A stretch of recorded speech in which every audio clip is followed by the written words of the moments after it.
What's up, losers? Today I'm back with another r/fatlogic adventure. Reading through a couple of interesting posts, responding to them as best I can, and having a few laughs. This is episode 119 in the fatlogic series. And I'm ready to tussle with some out-of-control fat activists. So without further lollygagging, let's get into it. I don't know why, but seeing skinny people wear cow stuff kinda bothers me, especially because I grew up being called a cow my whole life. Because I'm fat, it just doesn't sit right with me. Haha, wow, what a way to start the video. I love posts like this that just don't make any sense, even according to the crazy-ass internal logic of fat acceptance.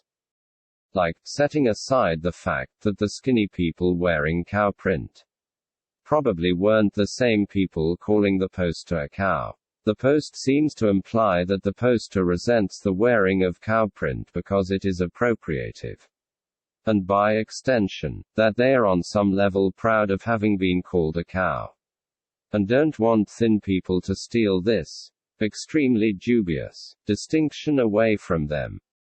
Yet this is clearly contradicted by the actual intent behind calling someone a cow, which is almost unanimously negative, and the spirit in which it is received, which is again almost unanimously negative. I'm pretty sure that damn near nobody has ever called someone a cow as a compliment, and I'd be surprised if anyone managed to find anything to feel good about in being called a cow. It's an intentionally cruel and unflattering way of describing someone, and everyone understands this. So as far as I can see, thin people wearing cow print, insofar as it can be ascribed any deeper meaning at all, only serves to undermine the mental connection people might draw between cows and fat people, which should be all for the better, as far as fat people are concerned. But because the instinct among fat activists is always to go after thin people and assume the worst of them, you end up with a bizarre post like this, that rather comically leans into the cow comparison, so that it can push back against thin people who, in all likelihood, just thought black and white splotches were a cute pattern. Crazy. As a final comment, this probably could have gone without saying, but I want to be crystal clear. Calling fat people, or anyone else really, a cow, is vile, unnecessary, and gross, and anyone who would even consider using such language to describe another person needs to take a long hard look in the mirror, because regardless of one's weight, or any other physical characteristic, we are all human beings, and nobody deserves to have their humanity stripped away from them like that. So in this respect, I do feel bad for the poster. And I hope that they are doing okay, because being subjected to that kind of verbal abuse for such a long time can't be easy for anyone. And I wish them the best, in spite of this rather silly post. But yeah, anyway, moving on. My husband had a follow-up appointment with his doctor this morning. He has high blood pressure, very much genetic, though it has been better controlled in the past. With more movement, he takes a BP med, and it's still high, 140/90. It's been this high for the last few appointments. His doctor did not increase the dosage, but instead told my husband to lose weight. He has gained 20 pounds since his last visit. His doctor told him, lose 20 or so pounds, and that BP will come right down. His BP was still this high 20 pounds ago. I'm livid. He also listed morbid obesity as a result of excess calories, or some BS, on the paperwork he brought home. But the doctor never spoke with him about what he eats, or how much, or anything relevant, to even make a claim like this. No matter how ridiculous and untrue it is regardless. This is the lazy, fatphobic doctoring that freaking kills people. Now my poor husband is moralizing his food choices. I did bring up how much stress he has been experiencing in the last few months. We bought a new house and moved with 2 children under 5. He's been working from home. Our youngest still wakes up at night, so neither of us gets good sleep. I have an appointment with a local dietitian who is supposed to practice his/I eat depending on how it goes. I'm hoping he might agree to see her as well. I'm so sick of diet culture and fat-phobic doctors. Jesus. I guess my immediate response to this is, to the husband, if you're watching this, run for the hills. Your wife is going to be the death of you. Seriously. I don't even know where to begin with the absolute mountain of rubbish that this poster has so kindly elected to share with us all. So I guess I'll just start from the top. No, if your husband is morbidly obese and has high blood pressure, his high blood pressure is not very much genetic. It is almost certainly a result, in large part, of his weight and lifestyle. Any special genetic susceptibility that he might have notwithstanding, you can't just wave away any and all health issues with genetics. And you especially can't do this when the doctor is telling your husband otherwise and advising him to take action on his weight. Something which, by all available information, he has thus far failed to do. On the question of upping the medication dosage versus weight loss, I am not in a position to be making a determination one way or another, because I'm not a doctor. But it doesn't seem unreasonable to me that if the medication that has been prescribed so far has proved unhelpful, and the patient has not yet tried weight loss, it might be a good idea to give this strategy a go. Because you can't just keep increasing the medication dosage indefinitely, in the hope that it will eventually work as intended. Because weight loss may well provide better results. And because if you're already morbidly obese, and you're gaining 20 pounds between doctor visits, your weight needs to be taken care of one way or another. But perhaps most importantly of all, if the doctor thinks that you should give weight loss a try, you really should just give weight loss a try. Because they are the expert, not you, and it's as simple as that. As for the doctor not asking what the husband has been eating, and putting his obesity down to the consumption of excess calories, well, yeah, because that is the cause. He doesn't need to get the guy's whole life story to know that he's morbidly obese because he eats too much. It's not exactly a mystery.